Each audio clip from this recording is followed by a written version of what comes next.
ازيكم عاملين ايه؟ يوم جديد من يوميات ماما مطحونة. الفيديو بتاعنا النهاردة هيبقى فيديو داعم كده بعنوان حب الخير. الفيديو يعني بخلاصة كده ان احنا نقدر نساعد بعض ازاي.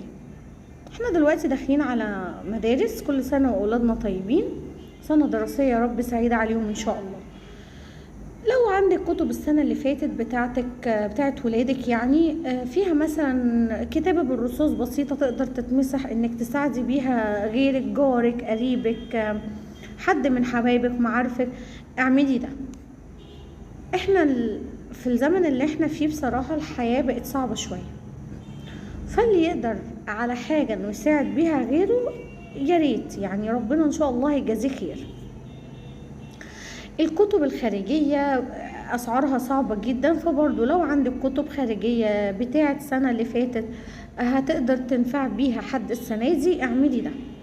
حتى الهدوم، لو عندك لبس برضو ولادك مش هيقدروا ان هم يلبسوه السنة دي، حتى لو لبس المدرسة، يعني مثلا في مراحل انتقالية في المدرسة، فاللبس بتاع ابنك او بنتك لو هتقدري تساعدي بيه غيرك ويكون حالته كويسة، اغسليه كويس واكويه وقدميه بطريقه حلوه لغيرك، حتى الولاد هتفرح. انتوا عارفين ان الحاجه فعلا بقت غاليه قوي دلوقتي، ظروفنا جميعا يعني ربنا يعني يعلم بيها، فلو نقدر نساعد بعض بحاجه زي كده يا ريت. حاجه كمان معلش يعني برضو احب ان انا اتكلم فيها ويعني اطلب من الامهات، كلنا بنحب نجيب لولادنا نجمة من السماء، نحب نجيب لولادنا احسن حاجة في الدنيا، بس في نفس الوقت في اولاد في نفس عمرهم ما يقدروش ان هم يجيبوا زي الحاجة دي او حتى اقل منها. فمراعاة لشعور الغير، لو عايزة تجيب لابنك احسن حاجة اخليها في البيت بينك وبين ابنك او بينك وبين بنتك، مش لازم قدام الناس. مش لازم ابنك يروح المدرسة وانتي جايباله احسن شوكولاتات وتعملي له ساندوتشات احسن حاجة، وفي ولاد تانية ممكن اصلا ما يكونش معاهم ساندوتشات، يعني الظروف تحتم على اهلهم وهم حتى يروحوا من غير فطار.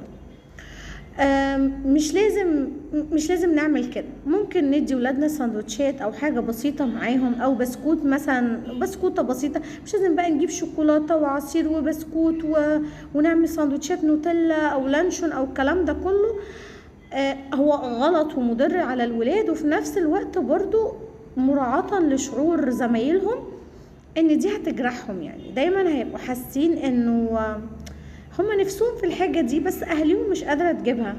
فيعني لو نراعي حتة زي كده يا ريت، يعني دي هتبقى حاجة حلوة جدا منكم ولطيفة كمان. ولو برضو كل ام تقدر انها مثلا لو بتدي ابنها او بنتها سندوتشات قدرت تزود سندوتش او سندوتشين لزميل من زمايلهم مش قادر ان هو يجيب حاجة زي كده او معوش فطار، برضو هتبقى لفتة حلوة.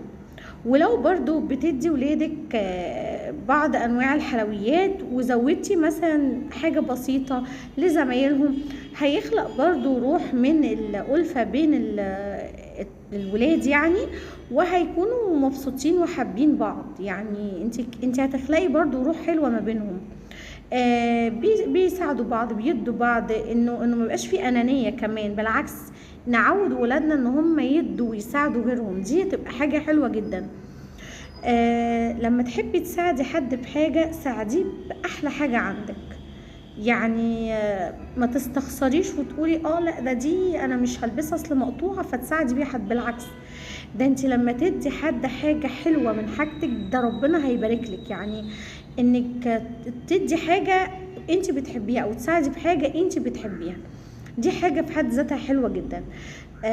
احنا داخلين على مدارس، يا رب تكون سنة دراسية حلوة على اولادنا كلهم يا رب وعلينا. اللي يقدر يساعد غيره يا ريت، دي حاجة انا قلت ابدأ بيها، يعني في حب الخير كلنا نحب نعمل خير، وكل واحد يحب يعمل الخير على حسب ما هو شايف. اهم حاجة ان احنا نحس ببعض ونساعد بعض.